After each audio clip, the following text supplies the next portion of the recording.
అంబటి రాంబాబు గారు మళ్ళీ వీడియో ముందుకు వచ్చారు. వీడియోలు ఈ మధ్యన చాలా బాగా ఎక్కువ చేసేస్తున్నటువంటి పరిస్థితి కనిపిస్తుంది.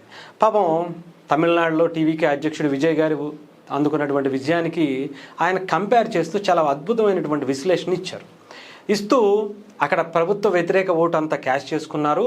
అలాగే ప్రభుత్వం మీద ఉండేటువంటి ఆ వ్యతిరేకత అంతా కూడా ఈయన వైపు మాత్రమే వెళ్ళేలా చాలా జాగ్రత్త తీసుకున్నాడు, చాలా డేరింగ్ స్టెప్ వేశాడు అని చెప్తూ నార్మల్గానే ఉంటుంది కదా. అంబటి రాంబాబు గారికి లోపల తుత్తర దురద. పవన్ కళ్యాణ్ గారు అంటే మెగా కుటుంబం అంటే ఏదో ఒక విధంగా విషం చెమ్మటం అనేది, కుట్రలు చేయటం అనేది ఈయనకి వెన్నతో పెట్టినటువంటి విద్య. 2009లో కూడా మనం చూసాం. జీవితా రాజశేఖర్ గారే డైరెక్ట్గా వచ్చి చిరంజీవి గారి మీద ఆయన పార్టీ పెడతారు అనేటువంటి దాంట్లోనే ఏ రకమైనటువంటి వ్యాఖ్యలు చేశారో, ఆ తర్వాత మీరు వెళ్ళండి, వాళ్ళు అదుగు దాడి చేశారు కదా, వెళ్ళి తిట్టేయండి, కొట్టేయండి, వాళ్ళని ఇష్టమానుసారం మాట్లాడేయండి అని చెప్పి ప్రెస్ మీట్ పెట్టి తిట్టే వరకు కూడా ఊరుకోలేదని ఆవిడ ఒక ఇంటర్వ్యూలో చెప్పినటువంటి పరిస్థితి మనందరికీ తెలిసిందే.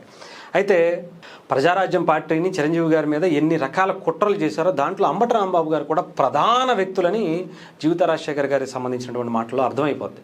ఆ తర్వాత ఇప్పుడు పవన్ కళ్యాణ్ గారి గురించి వస్తే ప్రత్యేకంగా మనం ఏం చెప్పాల్సిన అవసరం లేదు. కాపులంటే విపరీతమైనటువంటి ద్వేషం ఉన్నటువంటి వ్యక్తి, అక్కసు ఉన్నటువంటి వ్యక్తి అంబటి రాంబాబు గారు. పాపం ఇప్పుడు చూసారా, ఎనలేని ప్రేమ, కాపుల్ని పవన్ కళ్యాణ్ గారికి దూరం చేసేయాలనేటువంటి కుట్ర చేస్తూ కాపు నాయకుడిగా ప్రొజెక్ట్ చేసుకుంటూ అన్మనాభూతులు తిడితే కాపులందరూ సపోర్ట్ రావాలి అని చెప్పి దీక్షలు చేస్తూ ఇంకొకటి చేస్తూ ఆయన చేస్తున్నటువంటి ఇది కూడా మనం చూసాం. ఇకపోతే ఇప్పుడు విజయ్ గారి గురించి ఆయన మాట్లాడుతున్నారు. విజయ్ గారి గురించి కన్నా అక్కడ జగన్మోహన్ రెడ్డి గారితో కంపేర్ చేసుకుంటే ఇంకా చాలా క్లారిటీ వస్తుందేమో. సరే, ఇక్కడ అవన్నీ పక్కన పెడతాం. విజయ్ గారు ఇక్కడ పవన్ కళ్యాణ్ గారితో పోలిక మీకు ఎందుకండి? మీ పార్టీని ఎలా లేపుకోవాలో 11 స్థానాల నుంచి కనీసం 18 అంటే ప్రతిపక్ష పాత్ర లేకుండా అడుక్కునేటువంటి పరిస్థితికి ఎలా చూసుకోవాలో అది చూసుకోవాలి. పవన్ కళ్యాణ్ గారు సింగిల్గా పోటీ చేయాలి, పవన్ కళ్యాణ్ గారు సింగిల్గా పోటీ చేయండి, నీకు దమ్ ఎంత ఉందో సింగిల్గా రా చూసుకుందాం. మీకెందుకండి? మీది సింగిల్గా వెళ్ళే ఎజెండా.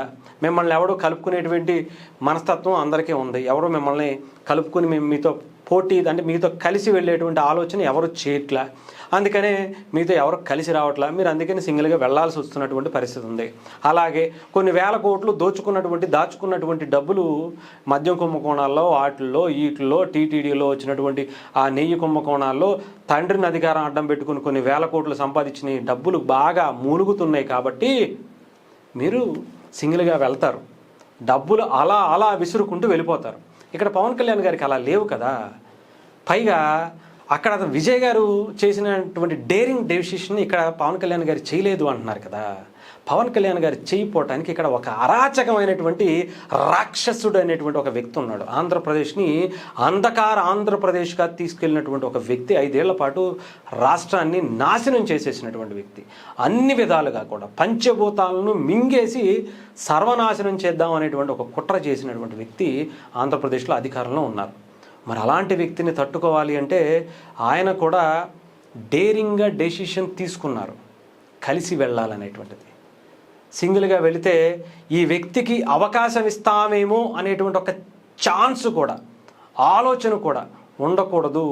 మనం ఎట్టి పరిస్థితుల్లో కూడా అవకాశం ఇవ్వకూడదు అని ఆయన అటు కూటమిని కలుపుకుని కూటమిని అందరినీ కూడగట్టుకుని వచ్చారు ఆయన. ఎందుకంటే అలాంటి వ్యక్తిని, అరాచక వ్యక్తిని కనీసం ప్రతిపక్ష పాత్ర కూడా ఇవ్వకూడదు అనేటువంటి దాన్ని ఆయన బలంగా ముందే చూశారు కాబట్టి. అర్థమైందా? ఇక్కడ మిగతా వాళ్ళైతే నార్మల్గా ఆయన వ్యక్తిగతంగా ఆయన గురించో లేదంటే ఆయన పార్టీ గురించో ఆలోచించుకునేవాడైతే విజయ్ గారి లాగా సింగిల్గా వెళ్ళిపోతాడు. పోతే పోయింది, ఒకసారి ట్రై చేద్దాం, కొడితే కొడతాం, లేదంటే ఇంకో మహా అయితే ఏముంది, మనం గెలుస్తాం కదా, అసెంబ్లీకి వెళ్తాం కదా, లేదంటే ఈసారి కాబట్టి నెక్స్ట్ సారి చూసుకోవచ్చు, లేదంటే సినిమా చేసుకోవచ్చు అనేటువంటి ఆలోచనలు ఉంటే డేర్ అండ్ డెసిషన్స్, డబ్బులు చాలా బలంగానే ఉన్నాయి. సాంప్రదాయ పార్టీలాగా ఆయన కూడా చాలా అద్భుతమైనటువంటి ఫండింగ్ చేశాడు అన్ని చోట్ల కూడా. క్యాండిడేట్లను కూడా కొత్త వాళ్ళని తీసుకొచ్చి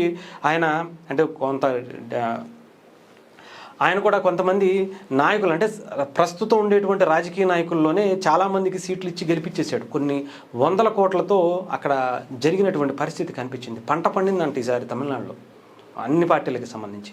మరి అలాగా ఇక్కడ పవన్ కళ్యాణ్ గారు చేయడానికి రాలేదు కదా. పవన్ కళ్యాణ్ గారు ఆయన స్వార్థం కోసం చూసుకోలేదు కదా, ఆయన పార్టీ గురించి ఆలోచించుకోలేదు కదా, రాష్ట్రం గురించి చూసుకున్నారు, రాష్ట్ర ప్రజల గురించి చూసుకున్నారు. ఇలాంటి అరాచక శక్తి లేకపోతే మనం ఆంధ్రప్రదేశ్ని ఎలా ఉంటుందో అని ఆయన ముందే ఊహించుకోవడం కోసం అందరినీ కూడగట్టుకుని వచ్చినటువంటి వ్యక్తి. అంతేగాని అక్కడ ప్రభుత్వం చాలా మంచి పనులు చేసిందని చెప్పారు కదా, మీరే చెప్పారు.